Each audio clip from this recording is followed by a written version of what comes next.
Ana María Orellana es magistrada de la Sala de lo Social del Tribunal Superior, experta en conflictos laborales, les diré algo más, es de Jerez, pero fue la primera de su promoción de selectividad a nivel nacional. Y un dato más, ocupa ahora el segundo lugar en el escalafón nacional de magistrados especialistas en lo social. Esto es así. Exactamente. O sea que hemos invitado a una experta para que esta noche esté con ustedes y con los que están en su casa. Antes de empezar, ya sabe la pregunta que le voy a hacer, ¿no?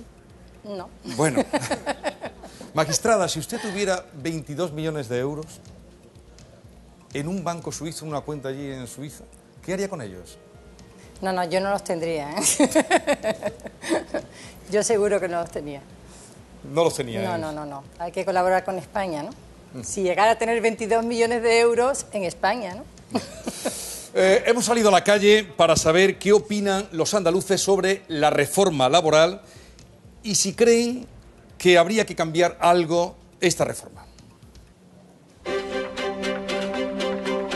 ¿La reforma laboral ayuda a los ciudadanos? Yo creo que no, porque cualquier profesora de Derecho del Trabajo me diría en mi situación que no, que evidentemente no. Lo único que ha hecho es recortar derechos. Para que fluya el trabajo tiene que ser la reforma laboral tiene que ser todavía más dura, aunque nos duela a los trabajadores. El empresario tiende más a despedir a la gente, tiene más facilidad para despedir a la gente y no para crear empleo. Cambiaría la indemnización, que nos han dejado con muy pocos días, y también cambiaría los modelos de contratos actuales en los cuales se está expulsando mucha gente de sus trabajos para contratar a gente que sale mucho más barata, dejando a mucha gente en el paro.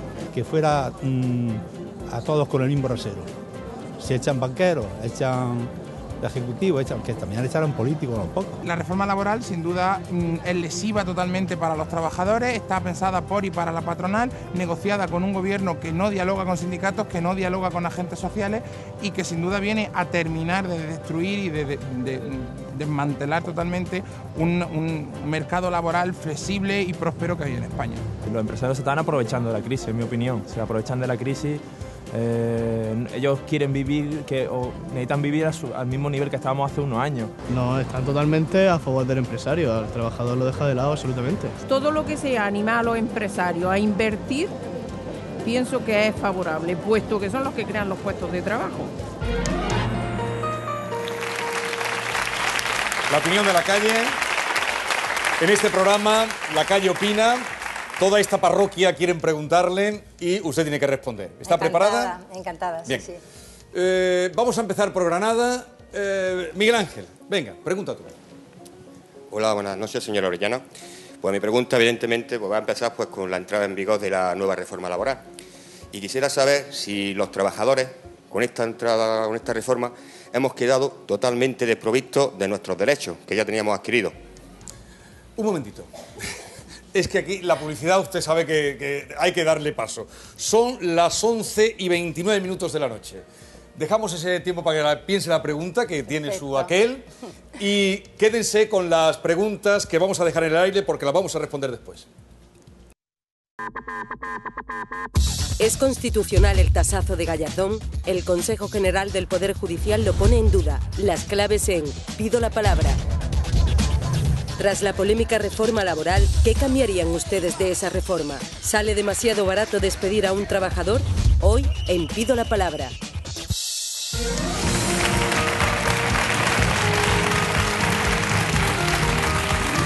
Ya estamos de vuelta. Aquí en Pido la Palabra. Son las 11:38 de la noche. Y estamos con la magistrada Ana María Orellana. Le habían formulado una pregunta. Miguel Ángel de Granada. ¿La repites, por favor?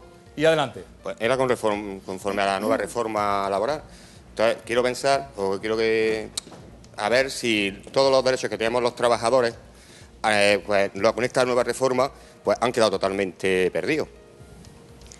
Bueno, la reforma laboral tiene sus luces y sus sombras. Evidentemente es cierto que se ha disminuido la indemnización por despido improcedente, se ha limitado a 33 días por año de servicio, pero también se han limitado los salarios de tramitación, pero no hay que olvidar, por ejemplo, que ha supuesto un gran avance en el sentido de la supresión de los EREs administrativos.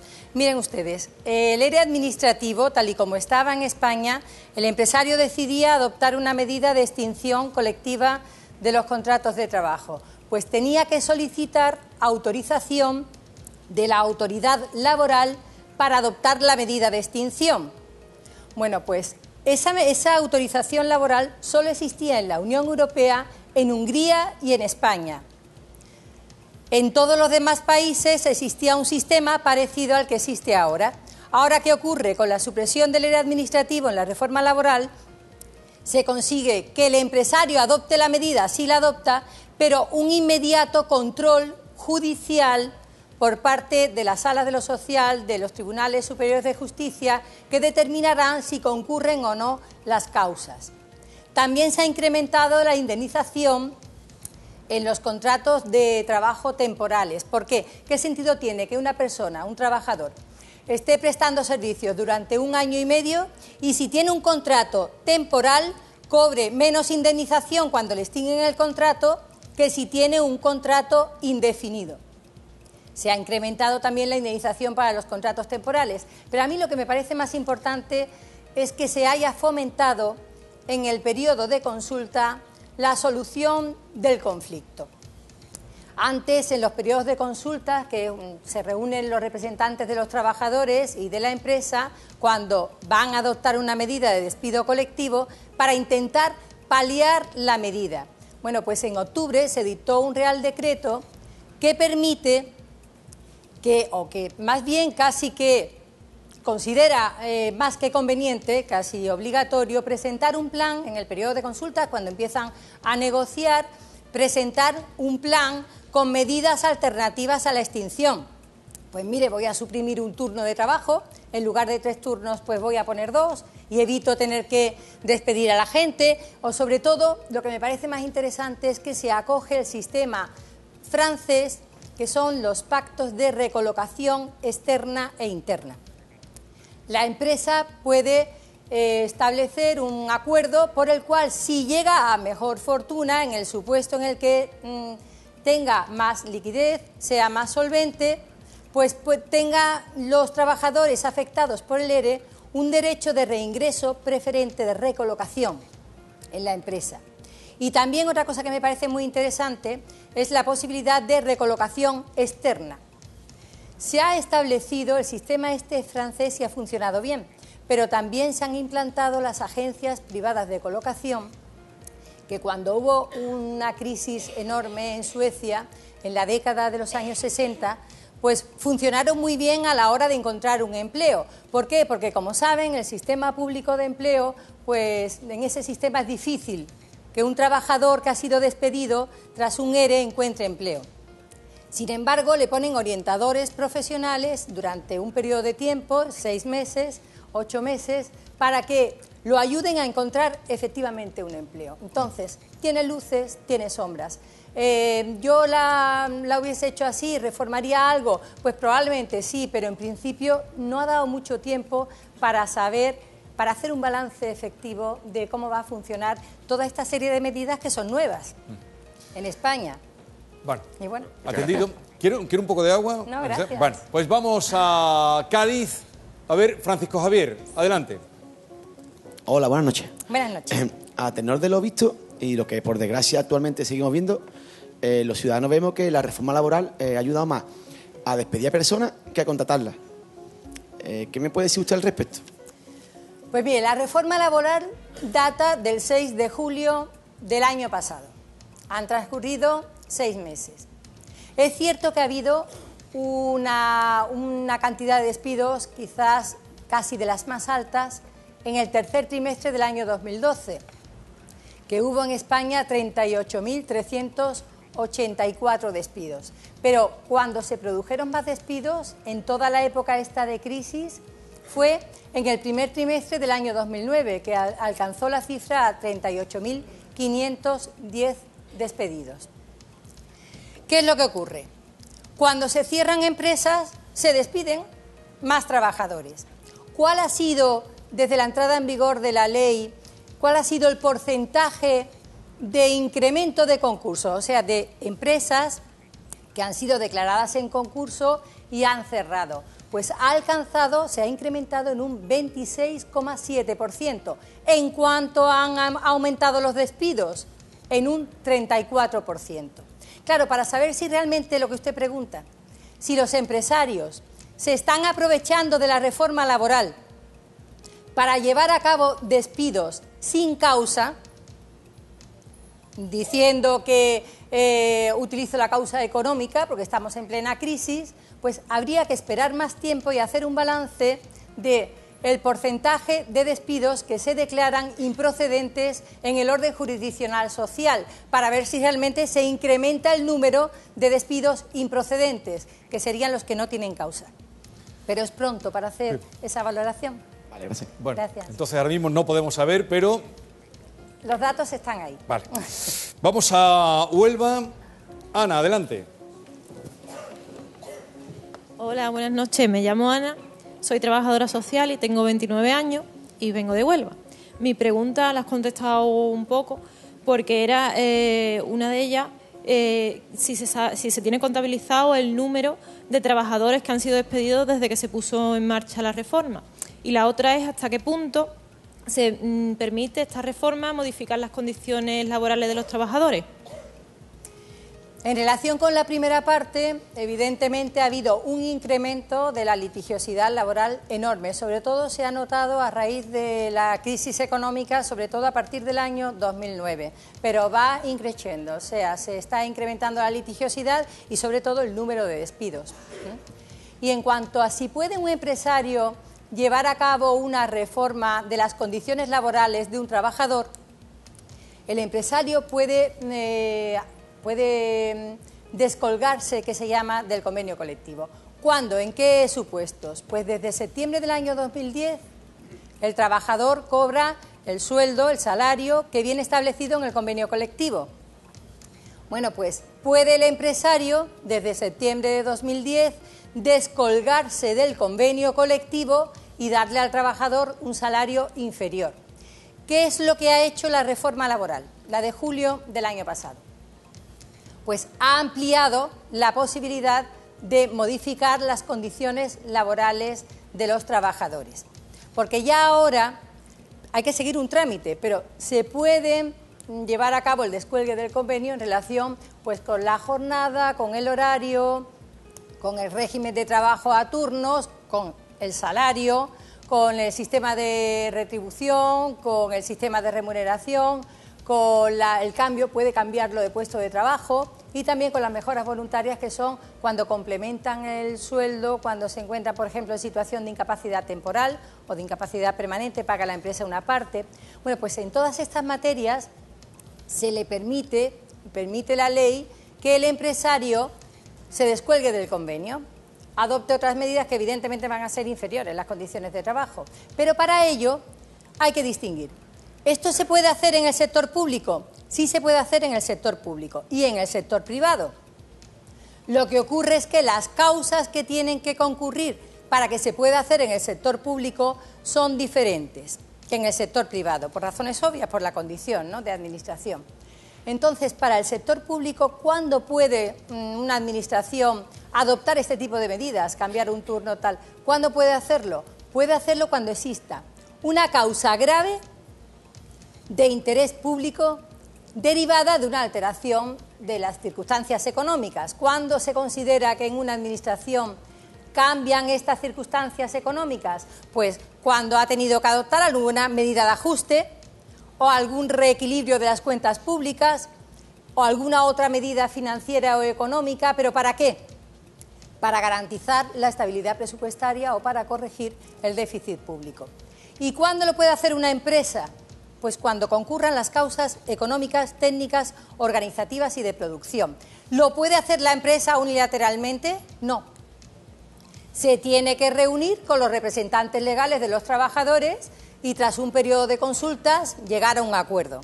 Si no hay acuerdo, pueden someterlo a conciliación, mediación o arbitraje. Si tampoco consiguen que con ese tercero, con la intervención del tercero, se llegue a un acuerdo, ¿qué pueden hacer? Acudir a la Comisión Consultiva Nacional de los convenios colectivos o al organismo correspondiente de la comunidad autónoma. Pero sí que puede hacerse. Vale, muchas gracias. Bien, vamos a Málaga. Por aquí, Santiago, adelante. Tu pregunta. Hola, buenas noches. Buenas noches. Mi pregunta va a consecuencia de la crisis esta que estamos viviendo. Hay muchas empresas que se ven obligadas de alguna forma a no poder pagar a sus trabajadores. Sin embargo, estos tampoco pueden abandonar sus puestos de trabajo. Entonces, considero que están como secuestrados dentro de su propia empresa, no pueden salir a buscar otra alternativa porque perderían sus derechos. Y entonces yo le quiero preguntar si esta injusticia no está contemplada de alguna forma en alguna normativa o qué solución se le puede dar a estos casos. Efectivamente, estamos asistiendo a una situación tan grave de crisis económica que puede darse la circunstancia de trabajadores prestando servicios, cumpliendo su jornada, su horario, que sin embargo no perciben el salario, o bien no lo perciben entero, o bien van percibiendo cantidades a cuenta mensualmente. La ley prevé este supuesto y la solución viene desde ya hace muchos años en el Estatuto de los Trabajadores, en el artículo 50. ¿Qué es lo que puede hacer un trabajador cuando ve o bien que no le pagan o que hay unos retrasos continuados en el abono de los salarios pactados? Claro, lo que usted dice, si yo dejo de trabajar, el empresario me despide.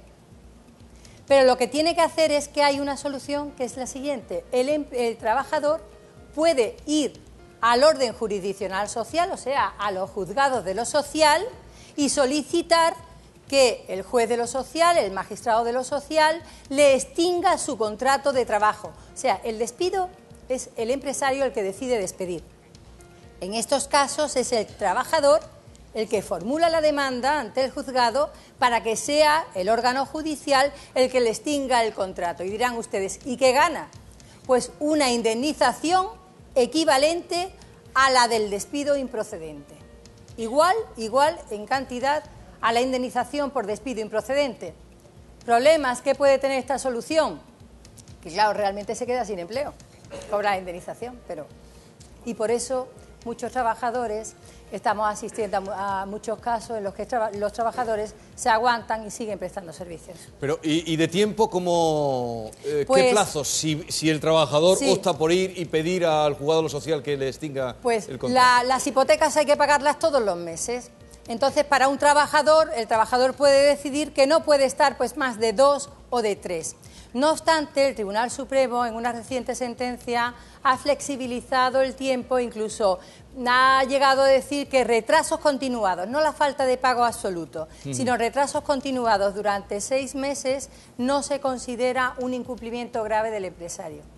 6 meses. De retrasos continuados, o sea, atrasos, cantidades a cuenta todos los meses. Yo, sinceramente, O sea que... yo he puesto sentencias y en los que el criterio era menos flexible. Bueno, gracias. Gracias, Santiago. Vamos a Córdoba. Pablo, que además es técnico en recursos humanos. Buenas noches, señora Orellana. Mi pregunta es sobre su gremio. ¿Se pueden oponer los jueces a la reforma laboral o establecer alguna alternativa judicial para paliar de alguna manera las consecuencias que está teniendo, el sufrimiento que está trayendo a muchísimas casas por el cierre de empresas y por la facilidad en los despidos que hay? O sea, como personas, ¿no pueden hacer algo? Yo, desde luego, le digo una cosa. Los jueces solo podemos aplicar la ley. Es cierto que la interpretamos, pero la ley es la que está. Entonces, en cada momento aplicamos la ley y no es competencia nuestra. Pero comparto su preocupación por la tasa de desempleo que existe tan elevada en nuestro país. ¿Qué es lo que ocurre? Cada vez que hay una crisis, aunque sea mundial, aunque sea europea, la tasa de desempleo en España se dispara. Ocurrió en la década de los 90, en los años 85. La media en la Unión Europea, fíjense que está al 31 de diciembre, según los datos estadísticos de la OCDE, la media de tasa de desempleo en la Unión Europea alcanza el 10,6%. Bueno, pues en España estamos actualmente en el 26,6%. Fíjense que Alemania está en el 5,4%. ¿Qué significa? que este problema hay que solucionarlo. Como he dicho anteriormente, habrá que ver cómo van funcionando las agencias privadas de colocación que se han tomado del derecho sueco y han funcionado bien allí. Habrá que incentivar sobre todo la creación de empresas en España, porque para que haya más trabajadores prestando servicios se necesitan empresas. ¿Qué es lo que ocurre en España? Pues miren, ahí en septiembre, el 23 de septiembre de 2012, se publicó el Doing Business. Este es un informe que se llama Haciendo Negocios, que hace un estudio comparativo de todos los parámetros que intervienen en la economía de un país y analiza 182 países. Bueno, pues para la facilidad, para la creación de empresas en España, nos encontramos de 182 en el ranking, en el número 136. Es más fácil crear una empresa en Kosovo, en Polonia, en Marruecos y la mano de obra más barata que hacerlo en España. Y es que además, ¿qué pasa con Faltan inversores. Claro, ¿y qué pasa con las empresas que todavía existen y están a punto de cerrar? Porque además de incentivar el crecimiento de esas empresas, no, como decía el señor Mele, no apostamos también por las que todavía viven, porque esos trabajadores, en vez de ir a la calle, pueden seguir trabajando. Miren, hay otros sistemas. Hay otros sistemas que están funcionando en otros países de la Unión Europea. Por ejemplo, siempre me ha parecido interesante el sistema que está vigente en Alemania.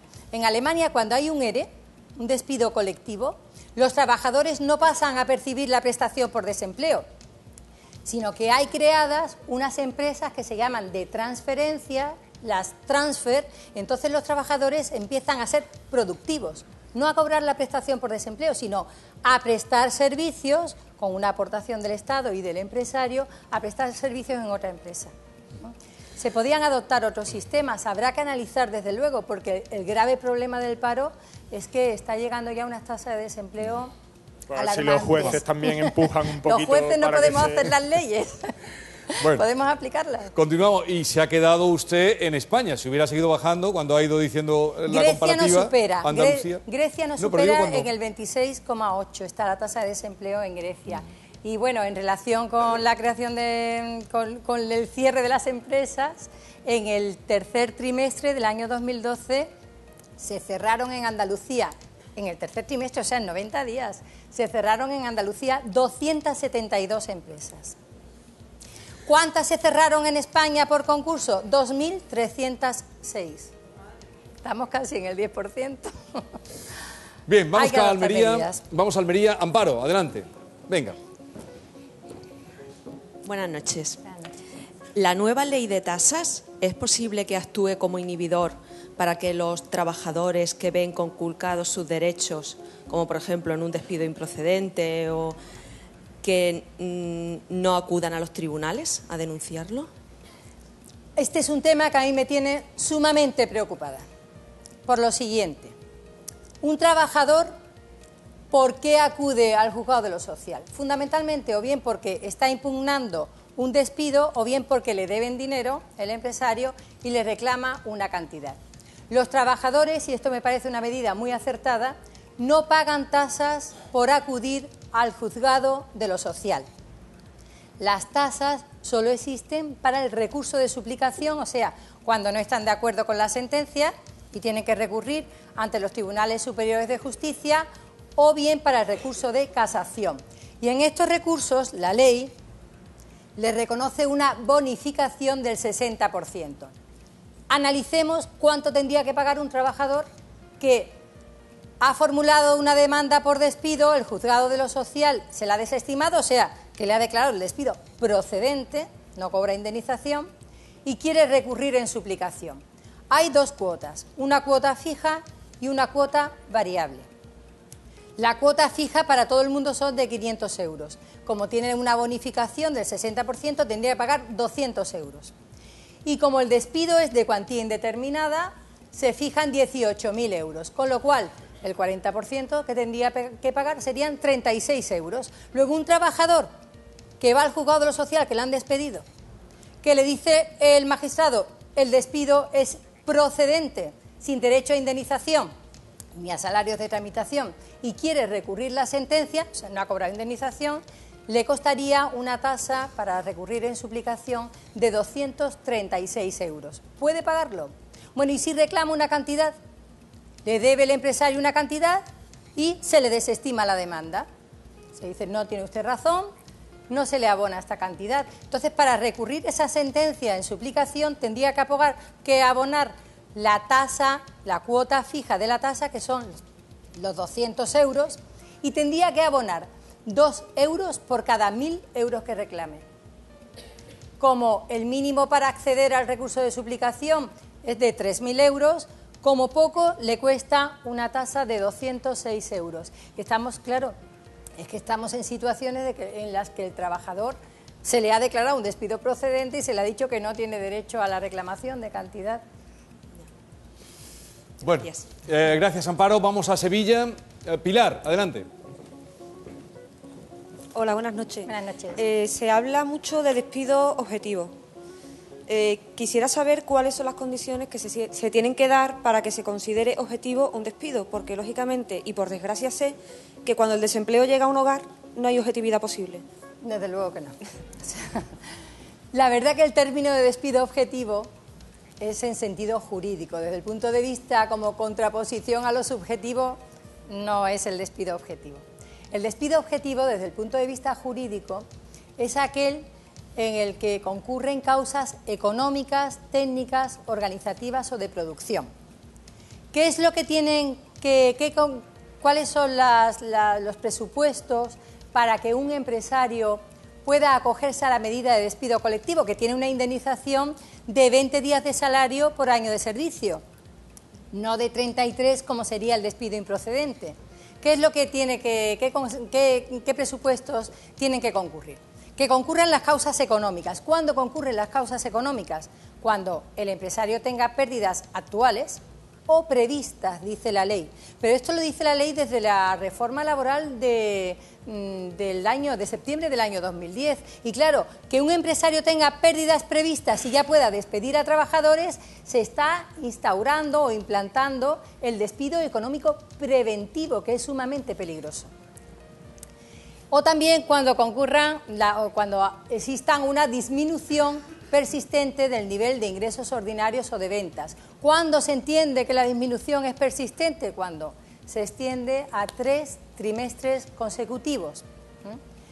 En esta situación estamos, o bien si concurren causas técnicas, organizativas o de producción. ¿Qué tiene que hacer el empresario? Le da la comunicación escrita al trabajador, no hace falta periodo de consultas, no hace falta reunirse con los representantes de los trabajadores, tramitar el ERE, no hace falta, sino directamente en los despidos objetivos el empresario le da la comunicación escrita al trabajador, le comunica su decisión extintiva con 15 días de preaviso y tiene que poner a su disposición la indemnización de 20 días de salario por año de servicio, salvo que no tenga liquidez, lo tiene que acreditar. En cualquier caso, el despido objetivo es igual que el colectivo, igual que el ERE, pero cuando no alcanza a los parámetros numéricos que lo hacen colectivo. ¿Cuáles son estos parámetros? Pues mire, cuando afecta a menos de 10 trabajadores en las empresas que tienen 100 trabajadores de plantilla, o bien al 10% en las empresas que tienen una plantilla entre 100 trabajadores o 300, o a 30 trabajadores en las empresas con 300 trabajadores o más de plantilla. O bien si afecta a toda la empresa, se produce el cierre de la empresa y al menos afecta a menos de 6 trabajadores, a 5. Muy bien, muchas gracias. Bien. Vamos a Jaén. Paqui, adelante. Muy buenas noches, señora magistrada. A ver, ¿cree usted que es una muy buena reforma laboral el que permite trabajar más de 9 horas diarias, cotizando a la Seguridad Social la mitad de la jornada y cobrando pues la mitad, menos de la mitad, establecido por la ley, del sueldo? Usted, a mí me parece que todos los trabajadores tienen derecho a percibir un salario justo, tienen derecho a conciliar la vida personal, familiar y laboral con una jornada adecuada y tienen derecho a unas pensiones también dignas. Sí, pero no lo hay.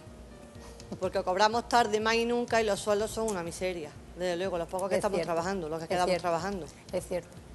Y encima contentos porque estamos trabajando. Sí, y encima, y dale gracias. ¿Y qué podemos hacer si estamos en esta situación? Tener esperanza en que salgamos de ella, porque otra cosa, y adoptar medidas. O sea, yo creo que hay que adoptar medidas. Hay que sentarse, hay que reflexionar y aquí hay que adoptar unas medidas serias, porque ¿por qué siempre nos toca a nosotros? ¿Por qué siempre que hay la crisis económica no se dispara la tasa de desempleo en otros países y en España sí? Y en España sí. Hasta esos niveles, algo falla. Por eso, ¿qué hacen falta? ¿Reformas coyunturales porque estamos en crisis? No. Hacen falta reformas estructurales que nos sirvan para siempre. Que no tengamos que estar pensando que si viene una crisis, aquí el desempleo se dispara y más de una persona de cada 4 está en situación de paro. Sí. ¿No? Pues además hay otro problema, porque ahora mismo estamos en la situación en la que en febrero se termina lo que se denomina la protección por desempleo e inserción, el programa temporal de los 400 euros, el 80% del índice público de renta de efectos múltiples. Bueno, pues, ¿qué va a pasar? Las personas que están sin medios, porque para percibir esa prestación es que es de mínimos. Los requisitos que se exigen son mínimos para subsistir. Entonces, ¿qué va a pasar? Pues se está debatiendo, porque esto se creó en una ley, en la Ley 14/2009, de 11 de noviembre, se creó este programa temporal de protección por desempleo. Entonces, se creó por 180 días, por 6 meses. Se prorrogó en un Real Decreto 133/2010 por otros 6 meses. Y es que cada vez que pasan los 6 meses, se ha ido prorrogando. Sí. ¿Cuál es la pregunta que está en la población? ¿Se va a prorrogar ahora porque cumple el 15 de febrero o no? Claro, en principio, le digo una cosa, siempre, si nos damos cuenta, los reales decretos de prórroga se dictaron 12, 13 de febrero, o sea que todavía estamos a tiempo, pero en cualquier caso, yo personalmente, no ya como magistrada, sino personalmente, considero que es absolutamente necesario porque concurren los mismos requisitos que han concurrido en las restantes ocasiones para percibir esta pequeña protección. Bueno, pues muchas gracias. Gracias, Paqui. Vamos a ver qué preguntan las redes sociales. Mar Barrera, por favor. Muy buenas noches, magistrados. Los internautas están siguiendo con mucha atención. No, ya podéis sus respirar todos, explicaciones. porque... Y también pues me han recordado una frase célebre para su intervención de Montesquieu. Dice, una injusticia hecha al individuo es una amenaza hecha a toda la sociedad. Me encanta. Bueno, en general, casi todo el mundo está muy cabreado con esta reforma laboral. Se opina que solo ha traído más desempleo. Creen que el trabajador siempre pierde en los procesos de despidos. De todas las preguntas que nos han llegado, hemos seleccionado 3. La primera, ¿qué opina de la reforma fiscal después de que se haya destapado lo del extesorero Bárcenas? Me parece necesaria. Me parece necesaria. En cualquier caso, es que ese tema ya va a penal, no es ya talmente laboral. Ese tema ya tiene connotaciones penales. ¿Se sale de su jurisdicción? Claro, se sale de mi jurisdicción. Segunda, casos de hasta 3 años. ¿Cuándo pagará el Fogasa los salarios e indemnizaciones de los ERE? El Fogasa es que ha cambiado. La reforma laboral ha limitado profundamente la responsabilidad del Fogasa. El Fogasa, anteriormente, las empresas que estaban inmersas en un ERE, si tenían menos de 25 trabajadores, el Fogasa les abonaba a los trabajadores afectados por el ERE el 40% de la indemnización. ¿Qué ocurre? Que en la reforma de septiembre de 2010, la reforma laboral, se acoge el sistema de capitalización austríaco, que consistía en una especie de plan de pensiones. El trabajador iba haciendo aportaciones como a un plan de pensiones normal y cuando llegaba a la jubilación o tenía un desempleo de larga duración o bien estaba inmerso en un despido colectivo, pues se podían rescatar los derechos consolidados de ese plan. ¿Qué ocurrió? Que en Austria había funcionado regular. ¿Por qué? Ha funcionado bien, pero es que es caro, porque es de gestión privada.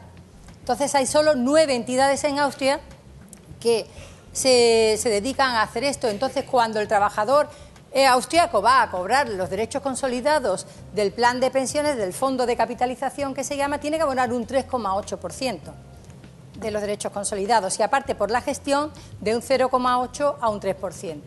No funcionó en España, de hecho no ha entrado ni en vigor, sino que como una disposición transitoria se dice, desde septiembre del año 2010, pues el FOGASA va a responder de una parte de la indemnización. Pero ahora con la reforma laboral ya no responde del 40% de la indemnización, sino que la responsabilidad del FOGASA se ha limitado a 8 días de salario por año de servicio. Y tercera y última pregunta. ¿Conoce a mucha gente despedida con una indemnización de 20 días por año? ¿Y qué le parece? Sí, claro, se están dando mucho. ¿Pero por qué? Se dan muchos despidos objetivos o colectivos porque se fundan en causas económicas, técnicas, organizativas o de producción. Y claro, son las causas que ahora mismo están dándose con mayor, con más habitualidad. ¿Qué ocurre? Que el periodo de consultas que hay previo en el expediente de regulación de empleo, pues muchas veces se limitaba a decir, bueno, pues en vez de la indemnización de 20 días, 33 días, 25 días. Y ahora se tiene que debatir también pues medidas, remedios alternativos a la extinción, plan de recolocación externa, de recolocación interna, modificación sustancial de condiciones de trabajo, movilidad de puestos de trabajo, movilidad geográfica. En fin, que hay otras alternativas que se tienen también que debatir. Ya no solo en el periodo de consulta se va a reducir el debate exclusivamente a mayor o menor indemnización. Entonces, en ese sentido, y unido a la falta de liquidez de las empresas, pues la indemnización, y sobre todo por las que están declaradas en concurso. Porque claro, si hay una empresa declarada en concurso, el dar una mayor indemnización, y está regulado en la ley concursal, es posible, pero muchas veces no es factible desde el punto de vista de la práctica. Bien, ya he conseguido leer lo que pone la chapita, pero no acabo de entenderlo. Bueno, pues yo te lo explico. Por favor. Hoy me sumo a Canal Sur Radio y a Canal Sur Televisión y a los 15 compañeros de la casa que están apoyando la campaña que acaba de poner en marcha Facua contra los abusos a los consumidores. Bueno, pues estamos con ello. Gracias, Mar. Magistrada, muchas gracias. Un placer, ha sido un placer. Pero quisiera que me dijera, después de el tasazo, como ya conocemos todos, de Ruy Gallardón, su ministro de Justicia, ministro de Justicia, el de todos. ¿Usted puede decir o mantener que la justicia es igual para todos en este país? La justicia es igual para todos, en este país, por supuesto, está regulado en la Constitución. Ahora, que conviene que para los trabajadores haya una reflexión seria en relación con el acceso al recurso. Claro. Pero pueden acceder al juzgado de lo social, ellos van a obtener una sentencia sin tener que pagar tasas. Lo malo es que, claro, en esas circunstancias el acceso al recurso puede verse limitado. Entonces yo creo que esta cuestión de los trabajadores y de las tasas necesita de una reflexión moderada, ponderada y seria. Bien. Gracias por estar con nosotros, igualmente por nuestra parte. Gracias. Hasta otra ocasión. Gracias. Gracias.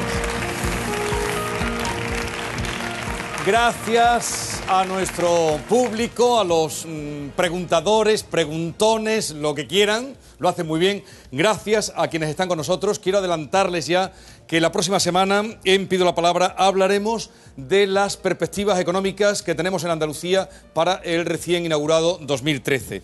Que vamos a hablar también sobre la reestructuración bancaria después del rescate y que vamos a hablar también aquí de las posibles reformas de la Constitución y de la ley electoral. Así es que vayan enviando ya sus preguntas si están interesados en preguntar, en saber y en conocer.